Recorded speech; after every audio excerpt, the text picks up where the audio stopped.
अब हम आपके सामने पाकिस्तान की एक और टेंशन का विश्लेषण करने जा रहे हैं और इस टेंशन की वजह है अफगानिस्तान के विदेश मंत्री आमिर खान मुत्तकी का भारत दौरा, जो आज से शुरू हो चुका है। इस दौरे से पाकिस्तान क्यों परेशान है, इसकी पूरी डिटेल्स हम आपको बताएंगे, लेकिन उससे पहले आपको तालिबान के विदेश मंत्री की भारत यात्रा से जुड़ी अहम जानकारियां दे देते हैं। आमिर खान मुत्तकी इस समय दिल्ली में है। 16 अक्टूबर तक वो भारत में रहेंगे। 10 अक्टूबर को मुत्तकी विदेश मंत्री एस जयशंकर से मिलेंगे।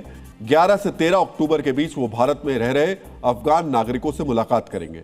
14 और 15 अक्टूबर को मुत्तकी सांस्कृतिक आदान प्रदान से जुड़े आयोजनों का हिस्सा बनेंगे। मुत्तकी की इस भारत यात्रा की पाकिस्तान में लगातार चर्चा हो रही है और इन चर्चाओं में सबसे ज्यादा जिक्र हो रहा है भारत दौरे की टाइमिंग पर। तालिबान के विदेश मंत्री ऐसे समय में भारत आए हैं जब पाकिस्तान का भारत और अफगानिस्तान दोनों देशों से तनाव चरम पर पहुंचता जा रहा है। अफगानिस्तान और पाकिस्तान के बीच बॉर्डर पर टकराव हो रहे हैं। अफगान शरणार्थियों की वजह से भी तालिबान की सरकार पाकिस्तान से नाराज है। ऐसे में पाकिस्तान को लग रहा है कि अफगानिस्तान को भारत से मदद मिल सकती है।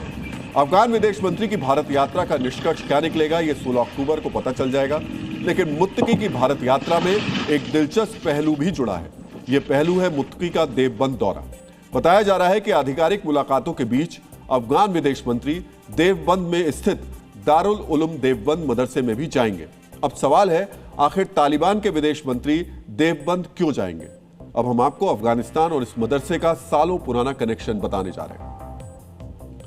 दरअसल पश्तून बहुल खैबर पख्तूनवा में जो दारुल उलूम हक्कानिया मदरसा है, उसे दारुल उलूम देवबंद की तर्ज पर ही बनाया गया था। दारुल उलूम हक्कानिया के संस्थापक मौलाना अब्दुल हक ने भी देवबंद के इसी मदरसे में पढ़ाई की थी। इतना ही नहीं, तालिबान के कई बड़े कमांडर दारुल उलूम हक्कानिया से ही निकले हैं। इसी वजह से तालिबान के कमांडर दारुल उलूम देवबंद को सम्मान की दृष्टि से देखते हैं।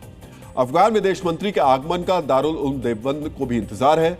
आमिर खान मुत्तकी को लेकर के देवबंद के इस मदरसे में कैसी हलचल है, ये समझने के लिए आपको देवबंद की प्रतिक्रिया बहुत ध्यान से देखनी और सुननी चाहिए। तमाम देवबंद के लोग, सहारनपुर के लोग उनका इस्तकबाल करते हैं, खुशामदीद। और रही बात दारुल उलूम देवबंद की या देवबंद की, क्या उनसे सिलसिला है? जो इंडिया की नीति है वही दारुल उलूम की नीति है।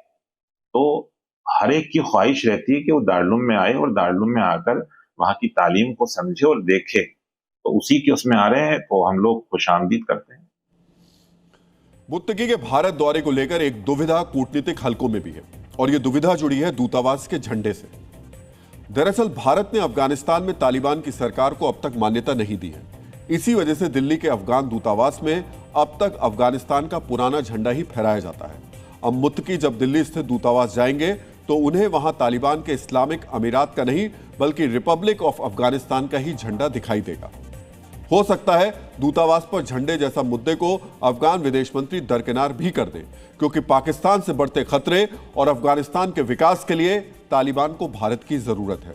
और अगर तालिबान का झुकाव भारत की तरफ बढ़ा तो यह पाकिस्तान को हमेशा के लिए अलर्ट मोड में रहने के लिए मजबूर कर देगा।